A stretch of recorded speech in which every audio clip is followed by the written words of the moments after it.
was dinner with your family and Ronna McNational last night? It was. Well, she said she refused to pay the bill because I'm not going to get another cent from the RNC. Yeah, I saw that. Can you believe she this? say that? Can she say that? I mean, not legally. I mean, if you think about your duty, is not your money. Yeah. It's not your money. I am a believer in accountability. Okay, so this woman is appointed chair of the RNC, Republican National Committee, in 2017. Let's just do the math. It's not that complicated.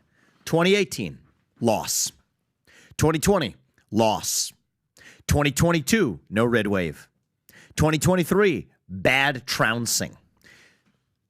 So insanity is expecting a different conclusion unless you're going to make a change. This is the person who's running the Republican National Committee. So that had happened the night before the debate, the 2023 trouncing. So I went on stage and said when nobody else, every other candidate's supposed to delicately tiptoe around the genteel norms of the RNC. And it's not like I surprised her with this, okay? We actually, I haven't talked about this before. So we had a debate walkthrough. You kind of go through in the morning of. I'm not making this up. It's like I wish there was no cameras allowed in there. We can catch this. She comes in. She's just like trying to give me a hug. I'm like, I'll give you a handshake. And I was just like, how are you doing? And she's like, how are you doing? I was like, not great. I mean, the election didn't go very well last night. She's not great given last night. And I'm not even kidding you. Here's what she says. What happened last night? Oh my God. No, I'm not kidding. So I thought she was joking. So I'm just like, yeah. She's like, no, but seriously, what happened last night? And then she got kind of combative about it. Who's around when this has happened? Oh, like people from NBC, other like staffers from the Republican Party. It's not personal. It's the failure of how she leads this party. I mean, number one, at the start of this race, I said release the debate stage criteria so you don't play games later. I believe that played a role. And she was just like, no, but they actually released it earlier than they did last time around because I believe I called on them to. So they released it at least earlier. So I gave credit where credit was due when they at least responded. First, she was like, no, we're not going to do it. We're staying radio silent. But I believe it had an impact on that, and I gave credit where credit was due. So that loop was closed. Then Fox calls me after the second debate and Chris Christie and say, hey, would you spar with Chris Christie or have a dialogue, open dialogue, since the second debate, I mean, the unspoken reality is that was useless. So I said I would do it. The night before, Ronna McDaniel calls me on my cell phone and says, you will be disqualified from the next debate if you participate in this discussion with Chris Christie. I said, Ronna, how does this advance the interests of the GOP? Like the GOP voter base. How is the GOP voter base better off if we hear less debate between the candidates? Explain that to me. She has no good explanation, but regardless, that raised some of my recent sparring with her in public. But this has nothing to do with me and her. What happened on the night before the debate was the Republican Party nationally got trounced. And everybody, if destroyed. Kentucky. Totally destroyed. Everybody. Virginia, I mean, kind of Ohio, you just go, these are red states, okay? Oh, Kentucky and Ohio, certainly. And so I'm walking in. This is the morning after that trouncing. This is the chairwoman of the Republican National Committee. She's coming. She's like, hey, how are you? I'm like, I'll give you a handshake. She's like, how you doing? I said, not that well, given that last night didn't go very well. She said, what happened last night? Like oblivious. So Is she saying it jokingly? No, she's saying it almost angrily, right? Because I was like, the last night didn't go well. So she's challenging me. She says, well, what happened last night? Really? I run the National Party. These are state races. We have nothing to do with that. So where's and then says and then starts to like escalate her voice and says, I refuse to fall on the sword for this one. I refuse to fall on the sword for this one. This is not my fault. And it's like, okay, clearly she's been criticized. How many minutes so before? it's not like I surprised her on the stage. Got it. All right? She knew where I'm at on this. 2022, no red wave. 2023, trouncing. Total drubbing for the Republican Party. This is the individual who's the national chairwoman. She runs the entire Republican National Committee. Where's the accountability? So I get on stage and you're getting some standard, beaten dead old horse Donald Trump question. I said, forget that. Let's talk about what happened last night because the last two elections he's been out. Republicans have gotten trounced for different reasons. So stop blaming the boogeyman. There's an accountability problem within the Republican Party. And so I say on stage that Ronna McDaniel, if she wanted to come up on stage, I don't care about that, but think about your dereliction of duty. Yeah. You're supposedly the neutral arbiter of the entire National Republican Party hosting a debate. It's like a referee cheering in the middle of a game between two teams. It doesn't make sense. Like if the referee is like booing or hollering in favor of one team or the other, That's what that looks like if she's the arbiter. Then she's saying during the breaks, and this is as reported by the press, so I wasn't there, but it's apparently sources who are around her, reported by multiple sources in the press, saying that I would not get another cent from the RNC. Yep. So think about what that means. That means she believes that's her money. Right? These are donations she's collected from other people, but somebody said a mean thing about her, and it's not even a mean thing about her. Someone said that we need accountability in the Republican Party, that this person who has failed us. Then I get a question after the debate in the press room. I don't know who it came from, but I'm presuming it's from one of the RNC-aligned people, which is, how come you would go on Rana's stage, on her stage is what they said, on her stage and criticize her like that? My response is, that's not her stage, and that's the problem with this party. It doesn't belong to these corrupt establishment political creatures. It belongs to the voters. Let me ask a question. When she says you can't, go debate Christie, then how is she okay with DeSantis debating Newsom? Because it's corruption, man.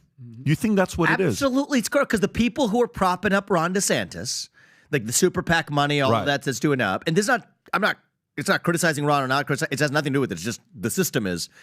There's tens and tens of millions of dollars in a system where supposedly the max you can give to a campaign is $3,300. The people who have lobbied and gotten their special favors from, and it's not just Ron, it's the way politics works, that those people are the big donors to the Republican Party. And Ron is debating another candidate who's running for U.S. president, that is called Gavin Newsom, and the man who's running for U.S. president, flying around doing. The funny thing about this is Gavin Newsom is not running for U.S. president in the same way that Ron DeSantis was not running for U.S. president, jaunting around on public money and private jets on matters that have nothing to do with the state. That's what Gavin Newsom is doing now. And as I said on the debate stage as well, to the Democratic Party, I call it Republicans, Democrats evenly. I call it Democrats more. Be honest, Joe Biden's not going to be the nominee. So who's it going to be? Put up whichever other person it's going to be so we can have an honest debate. But Ron is able to have that full-on debate on the same network, Fox. But if they're calling me, I think what happened is at a certain point in the race, around late summer, initially they're saying, oh, yeah, young guy, okay, check the box. We got, a lot of boxes he checks for us. We get to say that this guy ran in the Republican Party, young guy, different generation, first generation, whatever. Okay, we check that box. Oh, wait, he's not going away when he's supposed to, right? The other no-name candidates, and I was initially a no-name candidate too, the other no-name candidates had no chance of making the first debate. They're all off. Nobody really paid attention to them. Wait, this guy's sticking around. And then, wait, he's saying some things that the establishment that has an allergic reaction to Trump, wait, he sounds a little bit like that. No, this isn't supposed to happen again. No, stop it. Okay, it was cute while it lasted. Like, make it stop. That's sort of where they were. And so I think there has been a concerted effort amongst the donor establishment class that has convened private summits with the Haley campaign, the DeSantis, the Scott campaigns, Pence and others, Christie. I'm the only person other than Trump that's not, invited to these closed-door forums. There's certain debates we want Ron DeSantis to get his airtime. You do it, we're going to disqualify you from the next debate.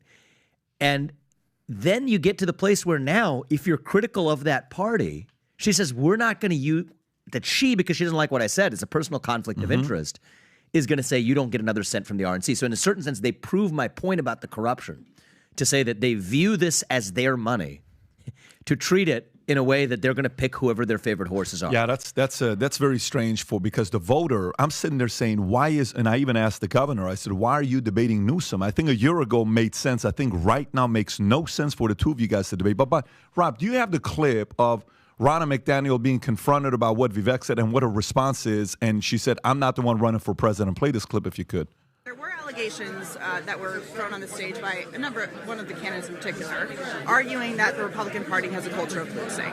Specifically, Vivek Ramaswamy called for you to resign. Would you like to respond to that? I'm going to focus on beating Joe Biden. I wish that's what all the candidates did. I'm not running for president. I'm very proud of the fact that under my tenure, we won back the House. We now are getting investigations into the Bidens. I also, as Michigan chair for the first time in 30 years, won a state that Democrats hadn't been in. I'm very proud of the fact that we're going to have staff in 15 states heading into 2024. But, I'll leave other people to attack Republicans. I'm going to focus on Democrats. I will say this. We can't attack each other and win. We need all of us. So actually, if you can pause it at this I have point. a comment Go on that, for which was really funny. I hadn't seen this interview. I saw a different interview she did on Fox or Fox Business, where literally that was yesterday morning. She's going on air, national conservative audience, and literally just stated as a fact that Vivek voted for Obama. Oh yeah, that's right. 100%. I just confirm it for you. 100% false. Never voted for Obama in my life. So you have the chair of the RNC saying, "I'm not going to criticize the Republicans," and then go on national TV, say one of the Republican presidential candidates who you were booing in the middle of the debate. Oh, you have that one? It's 11 seconds. You can play the clip. Oh, you guys I are on top texted of this, it to man. you. You guys already, yeah. I'm looking footage of Maybe her I saw it after you actually. So that was press reports of people who were sitting in her row commenting on the fact that she said that there's going to be not 1 cent to me from the RNC, fiduciary violation. This money things situation, not 1 cent. How does it actually get divvied up? Because you're the only candidate out there that has made their money as an entrepreneur. You don't need their money. To tell you the truth, I have no idea how the hell all of this sausage making works because I've basically said screw the system. Now, what does that cost me? 8-figure sums of my wealth that we're putting into this campaign. 15, 16 plus million bucks already. We're putting in millions more. It's going to be tens of millions of dollars, certainly by the time we're done. We're going to stop at nothing. But that's the cost of saying screw you to a corrupt system that otherwise wants you to behave like their circus monkey, which I refuse to. But the point is, this is a person who's running the RNC, managing other people's money, and saying that because you said something I don't like, I'm not going to give you 1 cent, then goes on national TV and spews. I mean, it's just a straight up factual falsehood, right? Vivek voted for Obama. Is it false? Yes, it is. Is it damaging? Yes, it is. Is it done with malicious intent for the person who was booing at me and saying those things? Yes, it was. Now, am I going to go after her because I have better things to do in my life? Probably not, right? But this is corrupt stuff. Well, in the first debate, play this real quick because it's 11 seconds. Go ahead, Rob. I know Vivek's kind of newer to the party. He voted for Obama, so he may not know that. Look at her. She just flat out says I voted for Obama. It is a lie. I mean, look at this woman. Bold-faced, getting up there, loses 4 elections for the Republican Party, pathetically going up, literally just looking the American voters, Republican voters in the eye, and telling them a bold-faced lie. I mean, you just play that. I just want people to hit a clip again because I don't want that I'm putting words in her mouth. I know Vivek's kind of newer to the party. He voted for Obama, so he may not know that. I mean, that is a lie. This woman without a fact, with an iota of basis. Is there a way to prove that so she loses? Yeah, actually, there's a way to prove it. Okay. He has voting record, the fact right? the voting record. So actually, I was so disillusioned, and I've talked about this. I voted Libertarian when I was young in my first election. Then I got so disillusioned from politics that it's actually public record that in both those elections, I don't like John McCain, and I didn't like Barack Obama, and I didn't like Mitt Romney, and I didn't like Barack Obama. So I actually didn't vote in those elections. I sat him out. I'm not particularly proud of that. It was in my 20s. I understand why many people are disillusioned from politics. I was back then too. I voted for the Libertarian candidate back in 2004, and then I basically said, "Screw this. This is a. I have better things to do with my life. I'm going to be an entrepreneur. I could care less about politics." Yeah. But then came back around to it later. But literally, that is now public record, actual false lie. Yep. Flat, bold-faced lie to the American people. Say they won't give money, and so that proves the corruption. So that's the Ronna McDaniel corruption. But then I decided when I was on stage, okay, I'm wasting too much time on this stuffed suit of a bureaucrat running the RNC. Let's focus on the real problem, which is the equivalent, the Ronna McDaniel of media. There's many of them. Kristen Welker, sitting right there from NBC News, and there's a connection between the two because who decides to put up the Kristen Welkers of the world to moderate a Republican debate? It's none other than the RNC, the failed establishment that Ronna McDaniel has run that's lost its last 4 major cycles relative to what it was supposed to do. So it's almost proof sitting on that stage. Vivek, back to the money question. I don't know if people saw the rest of that. So that's why, I mean, it is almost, they're repeatedly proving my point based on the kind of debate they were hosting and the moderators they hired, to the things she's saying in the audience during the debate, to booing me during the debate, to now saying that false things on national television. Who do you think would be a good RNC? Who would be a good RNC? Any good question. Yeah. So so let's you want to brainstorm this. Kirk said you would be somebody like you would be very good. So Kirk said look, I'm in this to be the president of the United States. Right. And I think that I can lead the country best from that position. But Charlie said that about me. Yeah. Well, I'll return the compliment to him. I think he could actually do a good job of it. Kirk, I don't think it's crazy. I don't think it's crazy, actually. I mean, he's from a different generation. They would not let him do it. I mean, that's almost a credential. So whoever they shouldn't let do it, that should be a requirement for whoever does do it to actually get put in that place. I mean, Harmeet Dillon, very good. She ran against Ronna McDaniel. She's competent. She's a lawyer. She understands, and I think the lawyer thing helps because there's an element to running the elections in a way that's competitive, that you make sure it's actually run fairly for the Republicans to be able to compete. So Harmeet Dillon has a good background. There's this guy, Scott Pressler, who's, I don't know if he's a Republican activist. He's nowhere on the radar of the Republican National Committee, but he's a guy I've gotten to know, talk to him from time to time. David Pakman, you've been on a show, and I thought it was a very good show, the two of you guys together. Yep. This guy's a far-left, hardcore, liberal guy. He thinks Biden's doing a fantastic job. I talk to the left. I like talking to the left. And I thought it was a very good conversation with the two of you. At the bottom here is Tim Scott, okay? Then it's DeSantis. Then it's you. Then it's Chris Christie. Then Nikki Haley. By the way, the weird thing is Democrats, 37,000 votes, so this is actual votes on Twitter, are choosing Nikki Haley, then Chris Christie, you in the middle. This is how I process this. On New York Times, they want him last. On a David Pakman, they have you right in the middle, and they want DeSantis last, second to the last, and Tim Scott. Okay, so now go to a poll that we ran, and this sample size, by the time it ended up being 165,000 votes. 83% you, then DeSantis, then Haley, then Tim Scott. We're capitalists, so our audience is going to be an audience that are business owners, entrepreneurs, guys who like running businesses, conservative ideas. But this one has you first, DeSantis second, Haley third, Tim Scott. We didn't even put Chris Christie because he just wasn't fighting. I thought he was just kind of lobbying for a job. So how do you process when you read all I would take a lot of criticisms, and it's a fascinating one. It's never before, other than in the media's and Nikki Haley's assessments of me. Last time she called me in the last debate, she said, "I feel dumber every time I hear you speak," is what she said last time. If you actually think about that, I understand why she feels that way. But that's the dumb or the stupid criticism. That's a new one for me. If you're giving up on the interventionist, neoconservative model of liberal hegemony, that's the real third rail for these people. And so when I've touched that third rail, and Trump touched that third rail as well, then it's gloves off, game over, because that threatens the existence of their very identity, source of power, and for people like Nikki Haley, the source of money. So that's what I've realized in this campaign, is that I thought a few years ago, like when I wrote this book, Woke Inc., I thought I was hitting the third rail. It felt like it, right? I was a guy who was running a business, and it's funny, these, I'll put some of these other recent attacks to one side. They're not important. This clown called Chris Sununu, a man who is a governor of New Hampshire, but is another establishment creature, believes that somebody who speaks with the candor that I did on that stage does not reflect the temperament to be president. Oh, give me a break. I mean, these people are all different versions of the same thing, showing up in different stuffed suits. Some wear heels, some wear different kinds of heels, man heels and women heels, but they're a bunch of stuffed suits with the same thing inside. It's Dick Cheney 2.0. But when I wrote that book, I felt like I was hitting the third rail as a CEO, calling out the woke cancer. And it was at the time. Now it's much easier to criticize wokeness than it was back then. This is in the aftermath of George Floyd's death.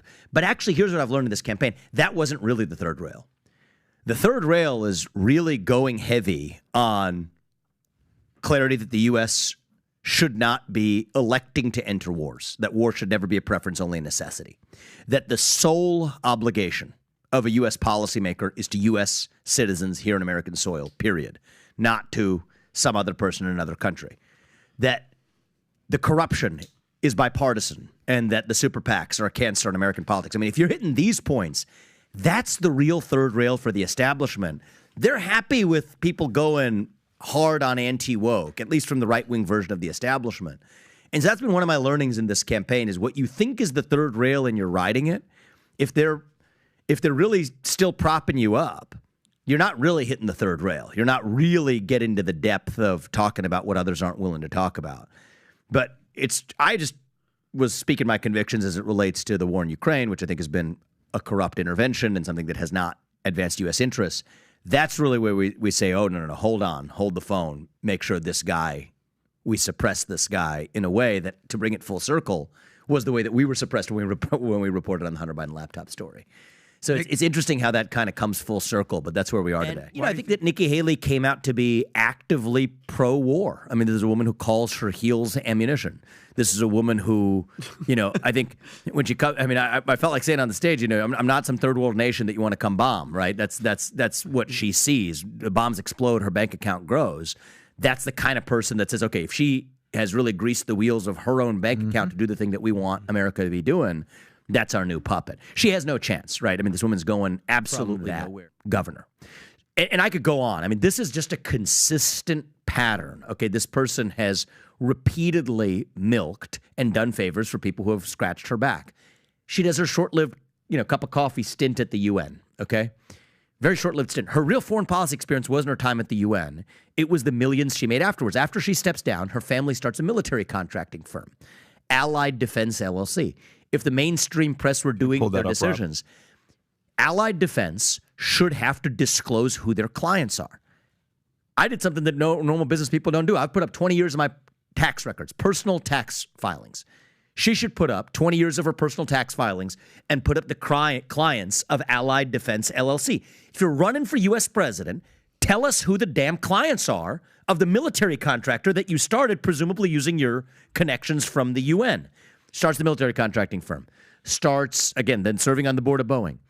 Ends up giving secretive speaking fees from foreign actors while also running a military contracting firm. Think about that. It's Hillary Clinton on steroids. You could just go down the list. She's somebody who literally during this presidential campaign, as far as I know, it's unprecedented in U.S. presidential election history, collecting corporate stock options while running for U.S. president. And now she's a multimillionaire. And by the way, what I left out was at the time she left the UN, she and her family were drowning in debt. By the way, for somebody who's an accountant, that's a discussion for another day. But goes from being and wants to run the U.S. and says that she's the candidate who's going to fix our national debt problem. Comes out of government, drowning in personal debt, uses connections to start a military contracting firm without naming their clients, somebody who actually then joins the board of Boeing, the company whose back she scratched forever while governor of South Carolina, another military contractor, speaking fees, including with foreign actors, Hillary Clinton style, collecting stock options while running for U.S. president, all of that, then emerges, just like Joe Biden, a multimillionaire. These are not the people, whether it's Biden or Haley, these are not the people we should want deciding whether to send your kids to die fighting somebody else's war. It's disqualifying. At the very least, be transparent about it. And then you get to the question of the press. Where's the press asking the questions? Okay?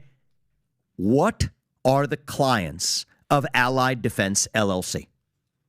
It's a dereliction of your duty as the certainly conservative press to ask that basic question. Why shouldn't the American people know who are the clients of the military contracting firm that her fortune bumps up eightfold, becomes a multimillionaire, exploiting her connections at the time at the UN, now running to be commander-in-chief on a hawkish worldview, marching us into World War III? We deserve to know. And yet, the same establishment that props up Ronna McDaniel as the chair of the RNC, the same establishment that hires the likes of Kristen Welker to run that debate, the same establishment that tried to prop up Ron DeSantis but realized that even reams of millions could not lift up that dead weight, so now has shifted to Nikki Haley, does not want other people like me asking that question, which is why they're so keen to silence me. Should be banned. You should not be able to lobby the government for 10 years until after you've left the government. If you have regulated a company or done a deal with a company, as you do in South Carolina with Boeing, you absolutely should never be able to join the board of that company, certainly not for 10 or 20 years.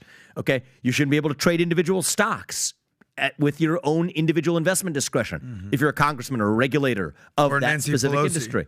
Yeah, or Nancy Pelosi.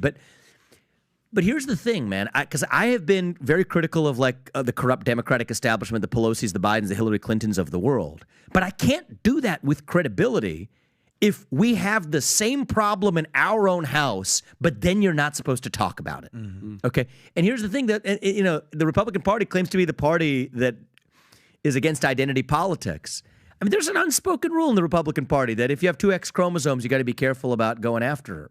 And I get that. I mean, the political consulting class tells me that as well in the first couple debates. Yeah, I've probably got the bad advice, but, she's called me four-letter words each of the last few debates, but there's a certain thing, if you have two X chromosomes, somehow you're immune from criticism. That's not what the Republican Party stands for. Identity politics. If you're running for U.S. president, you can't handle the heat, you stay out of the kitchen. You want to sit across the table from Xi Jinping? You better be able to confront basic questions like your tax returns or how you made your money or who the clients of Allied Defense LLC are and how that relates to your foreign policy that, frankly, makes more money by taking us to war. And I think that these are real questions we got to get into. Let's talk about foreign policy because this is the third rail. So here's my view. My job as U.S. president is to look after the interests of Americans here in the homeland. I don't think that should be controversial, but that's my view. I think the job of Israel's president is to look after the citizens of Israel. And I think that we're an ally of Israel. And what do we do as an ally of Israel? I think it is to provide diplomatic support without military intervention.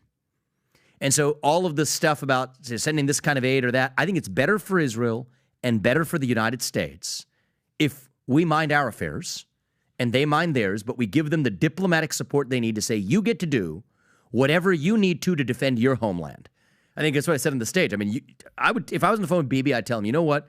If you need to smoke the terrorists at your southern border that are invading and threatening your country, you go do that. And I'm going to be smoking the terrorists that are trying to smoke this country on our southern border if they're entering here and attacking our country in the same way that they're attacking yours. That's what I'm going to do. You do you. And we'll give you the diplomatic support without the UN or anybody else second-guessing your decisions and micromanaging you, or us micromanaging you. And I think that's part of where we muddy the waters is when we give them some kind of check, but then we have to then become the backseat driver, the armchair quarterback, and then also have to assume and bear implicit responsibility for what does or doesn't happen. I don't think that's good for the U.S., and I don't think that's good for Israel. And actually, I want people to understand this. The founding vision of Israel, the George Washington figure in Israel was a guy by the name of David Ben-Gurion. He was the founder of Israel.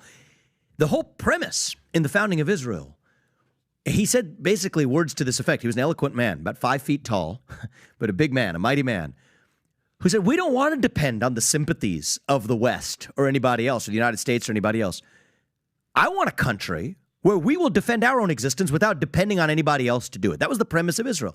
So I think that this whole idea, now as U.S. president, I think it's totally messed up that we're giving foreign aid to any country whose national debt per capita is less than ours.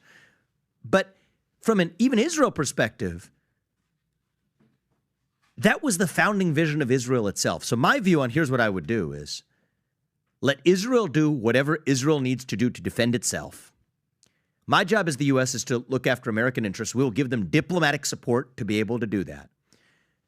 But don't intervene militarily. And that makes it clear to Iran. So I can say publicly to Iran, you stay the hell out and we'll stay out and we'll let the IDF get its job done.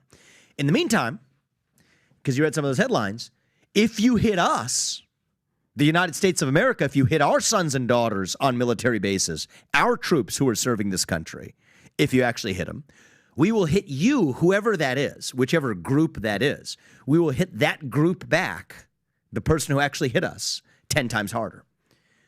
This is against the backdrop of my view that we shouldn't be in places like Syria and Iraq in the first place. We were told we left Syria and Iraq. Now we find out we've got, couple thousand people in places that we were told that we were left sitting there as sitting ducks and targets to get hit. So that shouldn't have been there in the first place. But I'm always pro-American here. If you hit us, we will hit you back. But what's interesting is there's also an interesting story. I don't know when Trump gave the speech. It was in Texas recently, I want to say, where he recounted, I think, an interesting story that went underreported. You guys could probably find it and pull it up at some point. It was interesting where he told the story of after they took out Soleimani, the Iranians gave him a message or gave the White House a message that, hey, listen, we have to have pride here. We're going to hit back, but we're not actually going to hit you. We're going to send some missiles, but it's not going to hit anything. And that's exactly what happened. These are like very precise missiles they send up, and then they explode in the air without hitting their actual targets, when in fact these are very reliable, precise missiles.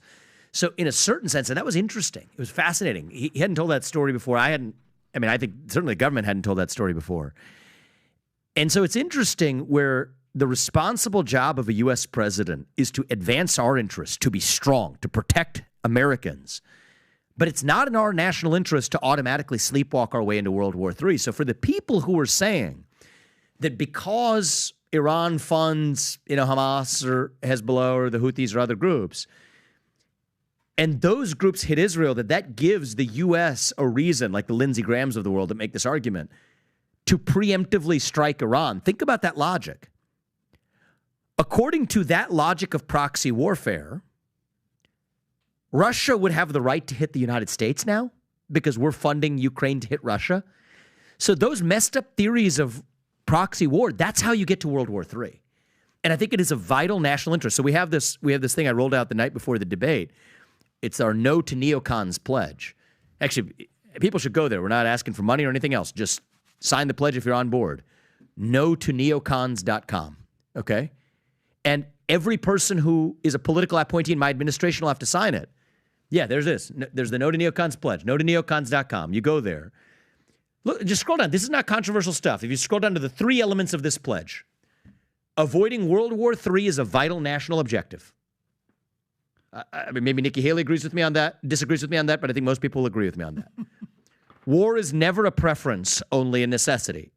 Well, for those for whom war is a preference, from Karl Rove to, John Bolton to Lindsey Graham to Nikki Haley, they will disagree on that. War is never a preference, only a necessity. Okay, that's number 2. Number 3 is the sole duty of U.S. policymakers is to U.S. citizens. So again, these things should not be controversial, but I will require any political appointee in my administration to make sure they're aligned with these 3 elements of a basic foreign policy vision. But that's what puts me at odds with most of the Republican Party. Vivek, how close are we? I think we're closer than we've ever been in our lifetime. Principal answer how you get to world war is it's never in the interest of any of the countries who enter it. So that means it's a tripwire that accidentally forces a bunch of people into a situation that's not actually in their individual interest. You could call it a collective action problem. Here's how world wars happen. Vague red lines. So when you don't know what somebody's actual red lines are, then you accidentally end up doing things that cross somebody's red line without knowing it. So my view is the U.S. has operated according to this model of strategic ambiguity. I think we need strategic clarity. Be crystal clear and mean it. As I said, if you hit us, including our sons and daughters who are troops, stationed wherever they are, we will hit you, not some other vague other actor. We will hit you 10 times harder. That's a clear red line. That's how you avoid world wars. Now, I think the other thing you got to look at is it my job to be a global policeman? If so, that's a clear path to world war because you have conflicts that don't relate to your self-interest. Or is it my path only to look after my self-interest? So if you start with the first premise that it's in every nation's self-interest to avoid world war and every nation is only acting in their self-interest, then you avoid that world war scenario. So now let's get really specific. What are the series of events that could lead us here? One thing we're doing right now that increases the risk of world war is that our policies are driving Russia further into China's hands. And in order to have a world war, what you need is at least two different superpowers, neither of whom can obviously prevail in victory over another one. I think that the U.S. vis-a-vis China alone or the U.S. vis-a-vis Russia alone actually is objectively going to be stronger than each alone. But if Russia and China are allied, as we're forcing them to be, and I'll explain how, then they could arguably outmatch the United States because Russia has nuclear capacity ahead of that of the U.S. Russia has hypersonic missile capabilities ahead of the U.S. What is hypersonic missile? Travel faster than the speed of sound, carrying potential nuclear loads that could hit the United States. China's naval capacity is arguably ahead of that of the United States, and we then depend on China's economy for our modern way of life. And so China and Russia are already in an alliance with one another, but we're driving Russia further into China's hands. How? By isolating Russia economically, so they need more China. If we've cut off the West, they need to actually depend on China economically. How? We're arming Ukraine to the teeth to fight Russia. That's why China's arming Ukraine. That's why China's then arming Russia. Again, driving them further into China's hands militarily. Economically and militarily, the policies we have adopted are driving Russia further into its military alliance with China. We made a commitment. James Baker, the U.S. Secretary of State, did in 1990 to Gorbachev, who led the USSR. that NATO would expand not 1 inch. It's like Ronna McDaniel's not 1 cent commitment to me. Not 1 inch past East Germany. Well, we haven't kept that. NATO's expanded more after the fall of the USSR than it has ever after. Again, then encircling Russia, or at least from Putin's perception, driving then further into a need for military alliance with China. So that's the number one precipitating factor here, is the Russia-China alliance that raises the risk of World War III. And then if you combine that with these vague rules of proxy war, right? The vague rules of proxy war are, well, we're saying in the Middle East that if somebody pays a group to hit somebody who's allied with us, that gives us the right to preemptively hit them. If we do that and act on that, that automatically is then Russia's justification for doing the same in return to us. And then if I'm U.S. president, I have to stick to my principle, because if you hit us, I will hit you back 10 times harder, whoever you are, and I will always keep that. Well, then we hit Russia 10 times harder than they hit us. That's World War right there, allied with China. And by the way, the wild card in all of this is you have nuclear weapons involved. We have the first nuclear non-proliferation agreement that's absent. It's the first time we've had no nuclear non-proliferation agreement between the U.S. and Russia since the early 1970s. And then China's sitting here when we're wearing thin in Ukraine and the Middle East to go after Taiwan, which is in our vital interest. So again, here I've done something that no other presidential candidate has. I'm clear. We will defend Taiwan. That's different than the U.S. policy in both parties right now, which is strategic ambiguity. I think we need strategic clarity. Draw that red line. We will defend Taiwan at least until, for the foreseeable future, at least until we have achieved semiconductor independence. Because if China's squatting on the semiconductor supply chain, then they have an economic gun to our head. You can't be using that phone, that computer, that camera, these lights. We have to depend on China and ask them for permission. This is how you avoid World War III. And I'm deeply worried that we have, and I know that was a lot going on there, and so, there's a lot of different factors, and foreign policy is complicated, and I understand why the likes of the neocon hawks like Nikki Haley would say, I feel dumber every time you speak. Yep, I understand you can't process all of that because you want to go to war and make money and put more money in your bank account as a consequence of it. I get that. That's fine. That's why these people should never come within spitting distance of the White House. But we are closer to World War III than we have ever been in any of our lifetimes in this room, of those of us who are in this room. And I think that requires a president who at least states that as a commitment and has a clear vision of World War III is scary, but I want to now put a fine point on this. This is not hyperbole. If Russia and China are in a military alliance with each other and we enter World War III, I want people to understand what that means. That means the United States of America, as we know it, could cease to exist. Okay, we're with two nuclear allied superpowers. I want people to understand this.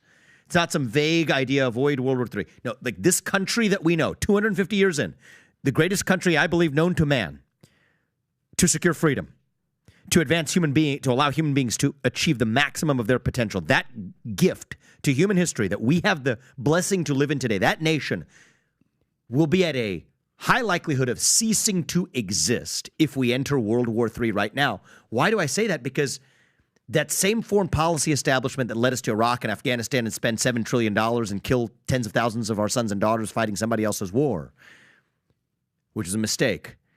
And I don't want that Dick Cheney ghost of the past to come retake over the Republican Party like they're trying to with the Nikki Haley's of the world who are doing it now.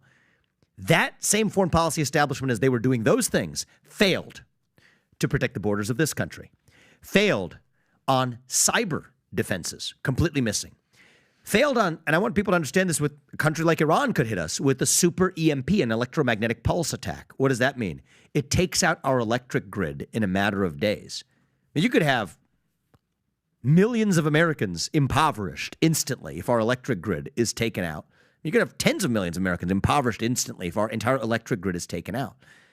Space-based defenses.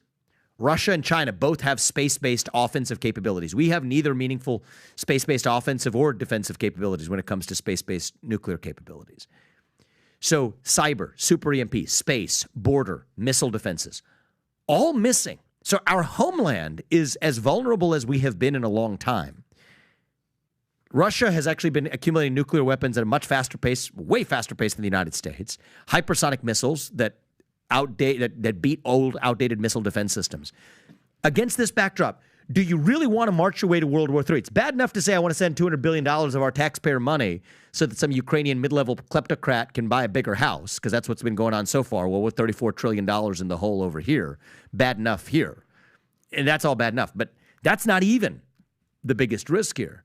Biggest risk is at a moment where we're bankrupt, where we have no industrial capacity in the United States, and the foundation of war is absolutely economics, and we have the economic backbone not to fight this war right now from an industrial capacity standpoint. But our own homeland is as porous and vulnerable as it is. And so there's a reason why younger people do not like the idea of going to war, right? Young people who are disaffected from politics, you want to pay attention right now? It's going to be a gun over your shoulder while you're sitting in some trench, dying in a World War III, at worst even somebody else's war that gets us there along the way, if you put the people in charge in either party. Right? It used to be that we would have one party on one side and one party on the other side of this issue. Now there's another factor domestically that could increase the risk of World War III. It's not like you have a Democrat party that's against a pro-war Republican party or a pro-American interest Republican party that's against wars that the Democrat party's pushing. We also live in a moment now where even as we're having this election and tug of war between two parties and, who's going to defeat Joe Biden, and Ronna McDaniel talking about defeating Joe Biden to deflect from her own failures as a leader here, it's all a deflection because both parties agree on the pro-war agenda right now. That is another danger that increases the risk of World War III. And they say the most dangerous ideas in Washington are the bipartisan ones. Well, this is the most dangerous idea of our generation.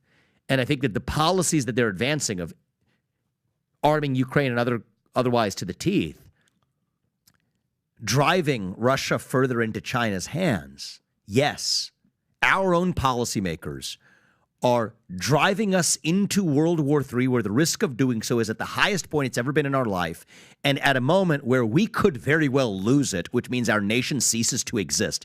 And there isn't a single person in either political party laying that out for the American people, who will be left holding the bag, suffering and possibly dying as a result of it. And the worst part about this is the Nikki Haley's of the world. I mean, she'll send our own sons and daughters to go die so she can buy a bigger house, just like that Ukrainian kleptocrat. That's corrupt. And I think that needs to end. What do you see happening with Biden and Xi next week or when it happens? I think Xi Jinping will be running circles around Joe Biden. I think it's a capability issue at the top right now in the United States of America. I mean, the climate change agenda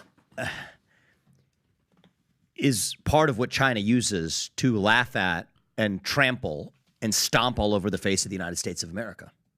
I mean, there's a word in Mandarin. It's called baizuo. You know what it means? Refers to progressive white people in the United States. Doesn't apply to me. Some of you guys. But it's like a derisive term. How do you say it? It's Baizuo if you're looking it up. Okay. And so I'm not fluent in Mandarin, but it'd be something like baizuo, something like that. And so there it is. Yeah, actually, yeah. White left. It's a derogatory Chinese neologism. Western leftism. Okay. I think it's actually very specific to white in particular. Adam, you're such a baizu. Yep. Yeah.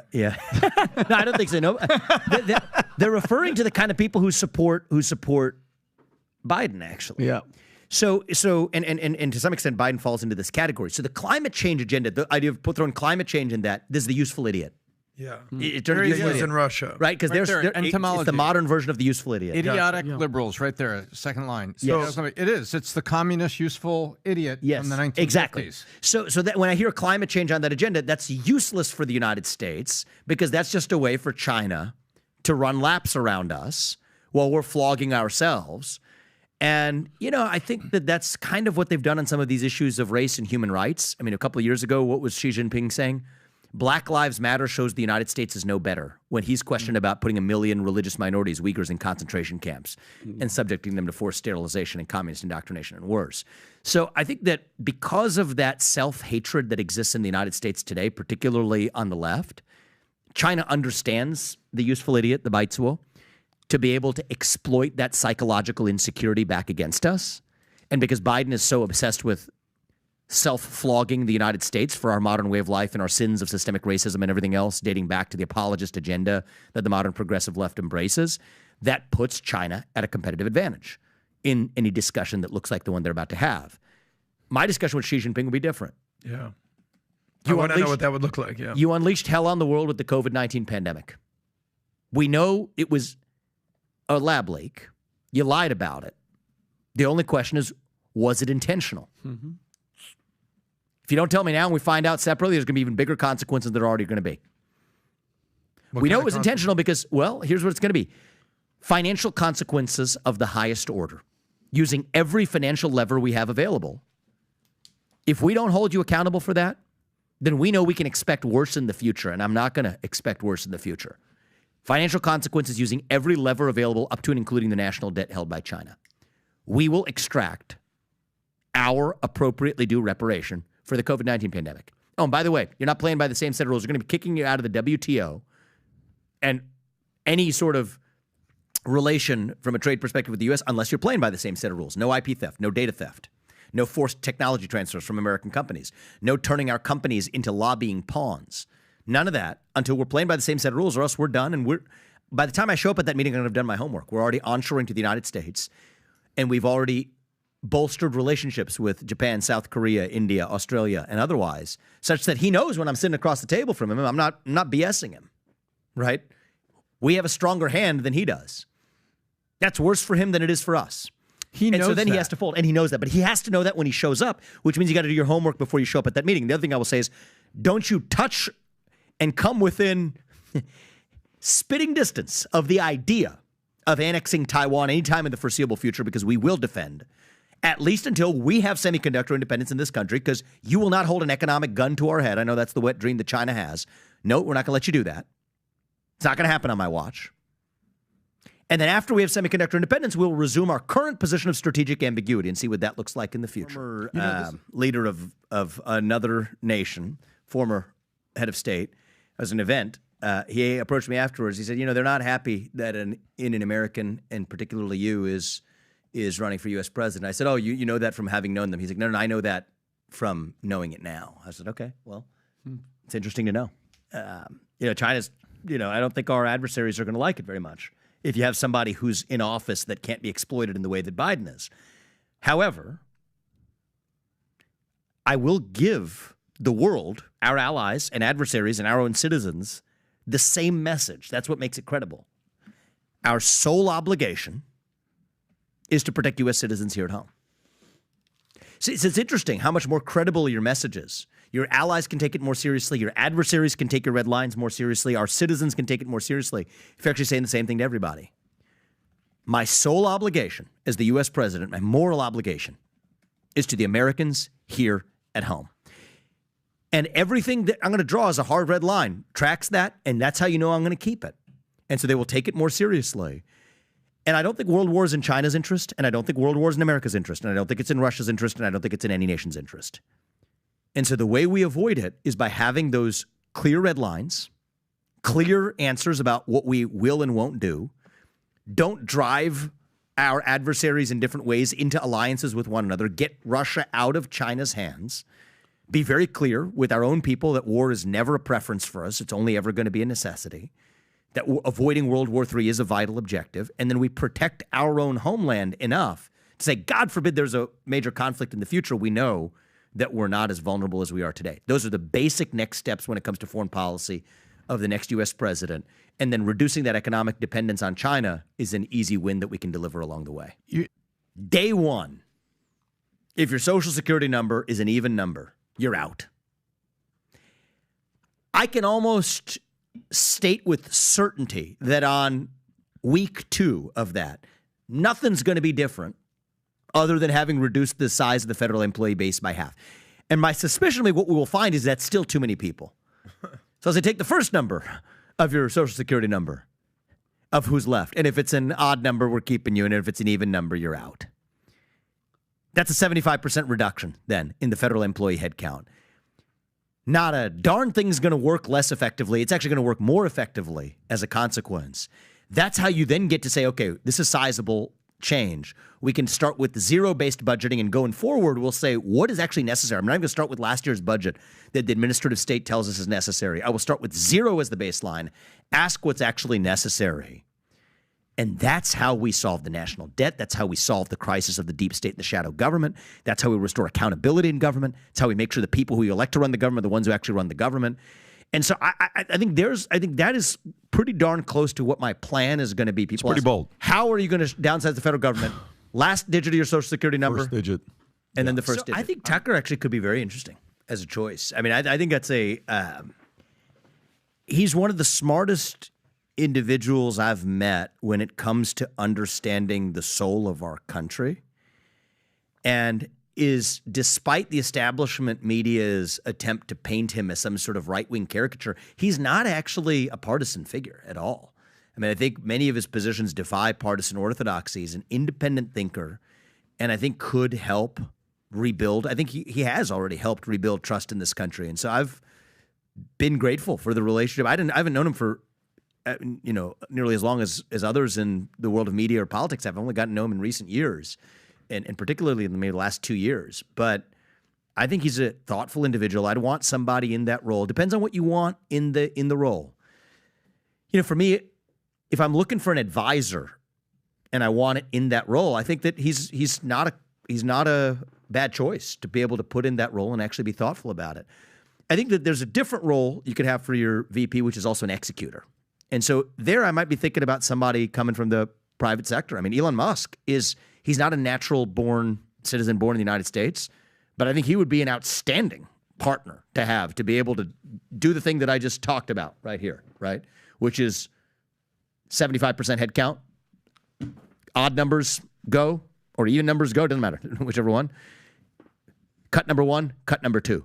I mean, he's a guy who's actually done it and understand, and has also built things up from scratch. And I'm an entrepreneur. He's been, I've been more successful than most. He's been more successful than all, so including me. And so I would want, the rule of thumb for me is, it's how I built my businesses, it's how I want to run this country. Who is better than me in each of the domains where I'm going to need it? Okay? I want to pick the areas that I'm already the best at and still find who's going to be better than me. And that's how we're going to have to do this, not just at the level of the VP, but some of the most important positions like the Office of Management and Budget. It's like the CFO of the federal government. You want somebody who is deep in their understanding of actually the flow of numbers and the flow of money. Who's going to run the Office of Personnel Management? Somebody who is going to be unsparing in their assessment of who's actually doing a good job and who's not. It's like the HR department of the federal government. And so for me, it's going to be who's going to be better than me in each of those positions. I disagree with you on that. Is DeSantis a possible, would you consider him as a VP if MAGA goes behind you? Because you've said a couple things favorable that I think you're being strategic here. I need to drill, to tell you the truth, I need to understand what his capabilities would be he wouldn't be the advisor type, right? Tucker Carlson would be the advisor type. He would get shit done, though. He would be a guy, can he be the guy? Elon would be higher on my list, but Elon is ineligible constitutionally to do it. But DeSantis, could he be the guy who gets in there and guts the bureaucracy, that 75% headcount reduction? Can he see that through and use the skill sets that he's gained as governor, knowing the executive branch of the government to do it? That would be the question I'd want to get comfort with. And if so, I think he could be an interesting. I'm not a plan B person. I'm in the phase of this campaign, I just want to answer with total candor, but it's just my brain does not work that way. I didn't get to where I am in life by having plan A goals and then setting up your bifurcated backup plans on the important things, right? On the unimportant things, we'll have some plans of if I don't go to lunch here, we'll go to the other place. Okay, that doesn't matter. Yep. But on the important things in life, when you're guided by your mission and purpose, you set out and you accomplish plan A, and if you fail, then you figure it out then. But I'm not a guy who is, I'm not saying this boastfully, but I've built successful businesses, right? I built a, multi-billion-dollar company that got multiple drugs approved through a broken bureaucratic FDA process, challenged BlackRock, built business. I'm 38 years old. I'm running for president right now. My wife didn't get to where she is she's a successful surgeon, lived her version of the American dream, one of the best in the world at what she does. We made this commitment together as a family. an immense sacrifice with one purpose in mind. It's not even winning the presidency. That's just a step along the way to reviving this country and our national soul. All right, that's what we're dedicating the next phase of our life to. So we didn't do that to pursue a plan B path along the way. And so I think it would be fake to just sort of say, under any scenario, I'm not going to run in 2028, or I'm not going to, if I don't win or whatever. I just am not going down the track. Newsom, Michelle Obama, any of these other ambitious governors in the Democratic Party, Buttigieg, Kamala Harris isn't going to go away lightly. It's not going to be Biden. The show. I am offering a prediction that I have reasonable confidence in, but I can't say is 100% certain, right? Because I don't know what the machine is going to produce, but it's whatever is produced, it's going to be the machine. And there's a machine on both sides of the aisle. Absolutely. So is it a fake open primary? Is it a fake open primary? How do they mechanically do it? Well, the way they mechanically do it is aligning all of the donors. I mean, the mother's milk of politics is money. This is why both parties have an incentive to keep the mega money in politics, because it prevents the grassroots base from having a real say in deciding who actually runs the show. Right, and grassroots only gets the candidates. The super PACs are held by the big treasure chests, the RNC, DNC. That's right, exactly. And so because money's the mother's milk, that's kind of the one lever they hold. And then the administrative state that actually runs the show, I mean, Biden's not really the president, it's the shadow government underneath him, have a lot of levers. And then they use hard power, too. I mean, you know that documents case you haven't heard about for Biden for a while, right? Yeah, not at all. Yeah, but it's kind of hovering there. It's not open. It's not closed. Interesting how that works. Yeah. You got a little bit of some independent counsel thing going on with Hunter Biden. Just maybe that can go one way or another. Yeah, but the case is hovering too, right? So there's the hammer, right? I mean, if the guy does have a moment of clarity and decide, well, I'm not. That's when the documents case smart. Is back. Before we wrap up, we got and they got the perfect air cover because that's what we got it on Trump. And so it even legitimizes the Trump prosecution because it's and now we're applying it in a bipartisan manner against Biden. That's what they're saving it for. So people got to see, but it's not Republicans and Democrats. This is the real game, and you got to be able to see it for what it is. That's what's happening. 5 people under DACA. Most of them have lived here their entire lives, went to school, work for the U.S. How would you help them out? These are the dreamers, to be clear? Yeah. Okay. So this is a hard question, okay? So anybody tells us it's an easy question is just lying to you, offering a glib response. I don't blame many of the people who have entered this country illegally under Obama or Biden when you have a president that has effectively given you a wink and a nod and permission to come, particularly Biden.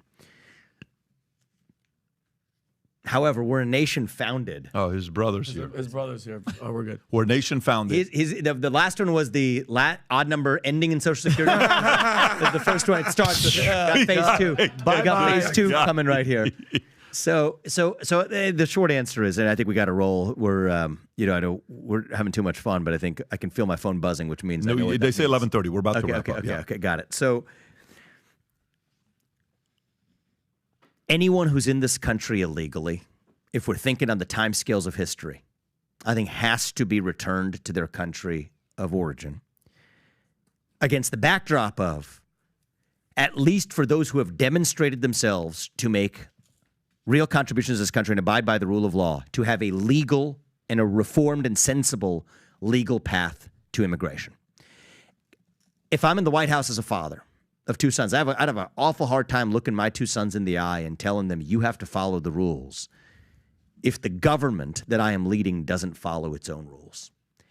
And so it's with empathy, compassion. We will be as respectful. We will never separate families. We'll take the whole family unit and have a legal path back for anybody who meets the standards of legal immigration. One of the ways you could meet that is to meet the standard of saying that if you've already been a law-abiding citizen and you've demonstrated and made useful contributions and have skills that can continue to contribute to the country in the way that any other legal immigrant would, then there's a legal path back in. But I think if we're thinking in the timescales of history, the long run, to say we are a nation not founded on ethnicity or on a cuisine, we're a nation founded on a set of ideals. That's what unites us.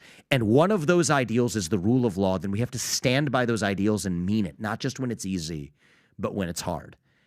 And that's the way I'd lead as commander-in-chief. And I, the person who asked that question may not agree with what I had to say, and I respect that.